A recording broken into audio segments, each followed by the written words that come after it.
Kelanchal times, हर खबर पर हमारी नजर। नमस्कार, आप देख रहे हैं केलांचल टाइम्स और मैं हूं आपके साथ सपना ठाकुर। रुक करते हैं आज की बड़ी खबरों की। मोरक्को में शुक्रवार रात भीषण भूकंप के कारण अब तक कम से कम 632 लोगों की मौत हो गई है। भूकंप के झटके इतने भयंकर थे कि ऐतिहासिक मराकेश शहर से लेकर एटलस पर्वत पर स्थित गांव तक कई इमारतें क्षतिग्रस्त हो गई। देश के गृह मंत्रालय ने शनिवार तड़के बताया कि भूकंप के कारण 600 से अधिक लोगों की मौत हो गई है और सड़कों पर लोग काफी ज्यादा घायल हैं। अस्पताल में उन्हें भर्ती कराया गया। मंत्रालय ने बताया कि सबसे अधिक नुकसान शहरों और कस्बों में हुआ है।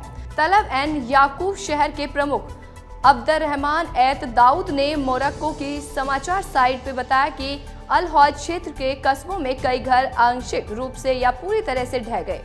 कुछ स्थानों पर बिजली आपूर्ति ठप हो गई और सड़क मार्ग बाधित हो गए। एत दाऊद ने बताया कि प्राधिकारी प्रांत में सड़कों को साफ कर रहे हैं ताकि एम्बुलेंस वहां से गुजर सके और प्रभावित आबादी को सहायता मुहैया कराई जा सके। उन्होंने कहा कि पर्वत पर स्थित गांव के बीच अत्यधिक दूरी के कारण नुकसान का आकलन करने में समय लगेगा। राजधानी पटना में डीएसपी के पद पर तैनात रहने के दौरान गलत रिपोर्ट देकर बेकसूरों को जेल भेजने के मामले में डीएसपी मोहम्मद शिबली नोमानी की मुश्किलों में बढ़ते हुए नजर आ रहे हैं। जहां बिहार सरकार के गृह विभाग ने डीएसपी के विरुद्ध विभागीय कार्रवाई का निर्देश जारी कर दिया है।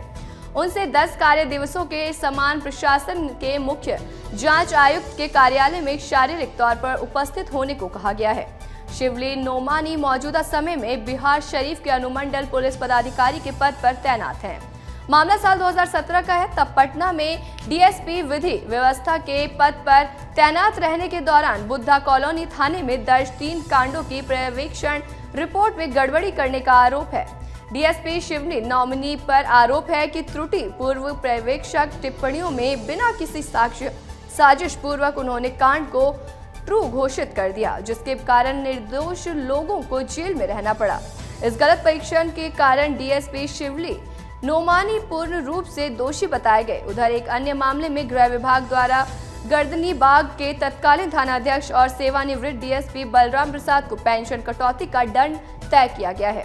रेलवे की चोरी का सामान जब्त किए जाने के बावजूद गर्दनी बाग थानाध्यक्ष रहने के दौरान बलराम प्रसाद पर आरोप है कि उन्होंने सुसंगत धाराओं में प्राथमिकी दर्ज नहीं की थी और इसी कारण उन्हें सजा सुनाई गई है। दिल्ली हाईकोर्ट के एक ताजा फैसले से स्पष्ट हो गया है कि खेसारी लाल यादव 30 सितंबर 2025 तक सिर्फ ग्लोबल म्यूजिक जंक्शन कंपनी के लिए ही गाने गा पाएंगे। दिल्ली हाईकोर्ट के इस फैसले की बुनियाद वो कॉन्ट्रैक्ट है जो 27 मई 2021 को खेसारी लाल यादव और ग्लोबल म्यूजिक जंक्शन के बीच हुआ था। मीडिया रिपोर्ट्स के अनुसार खेसारी लाल यादव को इस करार के तहत 30 महीनों में 200 सॉन्ग गाने थे, जिसके एवज में कंपनी ने उन्हें 5 करोड़ रुपए भुगतान करने का वादा किया था। लेकिन सिंगर ने 30 महीनों में सिर्फ 89 गाने ही दिए। उन्हें लगा कि 30 महीने पूरे होने के बाद कंपनी के साथ उनका करार समाप्त हो गया है और वे अन्य कंपनियों के लिए भी सॉन्ग गाने लगे। कंपनी ग्लोबल म्यूजिक जंक्शन ने करार तोड़ने पर खेसारी लाल यादव के खिलाफ दिल्ली हाई कोर्ट में केस दर्ज किया है। न्यायमूर्ति सौरभ बनर्जी और न्यायमूर्ति मनमोहन ने मामले की जांच के बाद कंपनी के पक्ष में फैसला सुनाया और खेसारी लाल यादव पर प्रतिबंध लगा दिया। खेसारी लाल यादव ने हाई कोर्ट के समक्ष अपनी दलील में कहा कि चूंकि वे अंग्रेजी नहीं समझते, इसलिए एग्रीमेंट को ठीक तरह से समझ नहीं पाए और संबंधित कंपनी पर उनके खिलाफ साजिश का आरोप लगाया है। तो दिल्ली हाई कोर्ट ने खेसारी लाल यादव पर ग्लोबल म्यूजिक जंक्शन को छोड़कर किसी अन्य कंपनी के सॉन्ग गाने पर प्रतिबंध लगा दिया है। हालांकि वे भोजपुरी फिल्मों, national TV channel, social media platform पर अपनी कला से लोगों का मनोरंजन कर सकते हैं। भारत मंडपम में 3 दिनों के लिए लगाए गए बिहार के स्टॉल में बिहार संस्कृति और बिहार की मिट्टी की महक साफ तौर पर नजर आ रही है। बिहार की ओर से क्राफ्ट बाजार में मधुबनी पेंटिंग, भागलपुरी सिल्क, टिकुली, मंजूषा और सिक्की आर्ट्स के उत्पादों को यहां पर मेहमानों के लिए प्रदर्शित किया गया है। बिहार की इन कलाओं को आधुनिक परिधान के आधुनिक तरीकों से सजाया गया है ताकि ज्यादा से ज्यादा लोग इनको समझ सके और बिहार की कला संस्कृति विदेशों में भी फेमस हो सके। बिहार के दिल्ली में रेजिडेंट कमिश्नर कुंदन कुमार ने कहा कि बिहार का एक गौरवशाली अतीत रहा है। इस स्टॉल के माध्यम से हमने मेहमानों के लिए बिहार के रिच कल्चर को शोकेस किया है। उम्मीद है कि मेहमान बिहार की संस्कृति से रूबरू हो सकेंगे और बिहार उम्मीद है कि यहाँ बाहर उम्मीद है कि बाहर के मेहमान बिहार की संस्कृति से रूबरू हो सकेंगे और बिहार के कल्चर को हम इस आयोजन से विदेशों में भी फेमस कर सकेंगे। बता दें कि भारत मंडपम में क्राफ्ट बाजार हॉल नंबर 3 में सेटअप किया गया है और इसका फोकस देश की संस्कृति को दर्शाते हुए हर राज्य के खास उत्पादों का मेहमानों के आगे प्रदर्शन करना है। क्राफ्ट बाजार में एक से बढ़कर एक साड़ी, कुर्ते, बैग्स, मूर्तियां और हैंडमेड आइटम्स विभिन्न राज्यों के द्वारा प्रदर्शित किए गए हैं।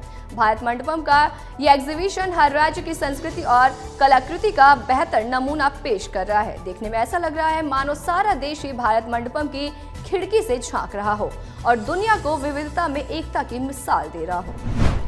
G20 समिट का दूसरा सत्र वन फैमिली खत्म हो गया है। जयशंकर प्रेस कॉन्फ्रेंस करेंगे। इसके पहले सत्र में द अर्थ के खत्म होने के बाद फिलहाल ब्रिटेन के प्रधानमंत्री ऋषि सुनक और जापानी पीएम किशिदो के साथ प्रधानमंत्री नरेंद्र मोदी की द्विपक्षीय वार्ता की। इसके बाद पीएम मोदी अन्य देशों के राष्ट्र प्रमुखों के साथ द्विपक्षीय वार्ता करेंगे और फिर शाम को 7 बजे के बाद सभी विदेशी मेहमान राष्ट्रपति द्रौपदी मुर्मू द्वारा आयोजित रात्रि भोज में हिस्सा लेंगे। G20 समिट का पहला सत्र दोपहर 1:30 बजे खत्म हो गया। पहले सत्र का नाम वन अर्थ था। सत्र की शुरुआत होने से पहले पीएम मोदी ने G20 के सदस्यों को संबोधित किया। इस दौरान पीएम मोदी ने अफ्रीकन यूनियन को G20 के स्थायी सदस्यता देने का प्रस्ताव रखा, जिसे सभी सदस्यों ने सर्वसम्मति से स्वीकार किया। इसके बाद पीएम मोदी ने अफ्रीकन यूनियन के राष्ट्रीय अध्यक्ष को G20 के स्थायी सदस्य के तौर पर सीट ग्रहण करने का अनुरोध किया। प्रधानमंत्री नरेंद्र मोदी आज सुबह करीब 9 बजे दिल्ली के प्रगति मैदान स्थित भारत मंडपम पहुंचे। इसके बाद उन्होंने सभी G20 सदस्य देशों के राष्ट्रीय अध्यक्ष और अंतर्राष्ट्रीय संगठनों के प्रमुखों का स्वागत किया।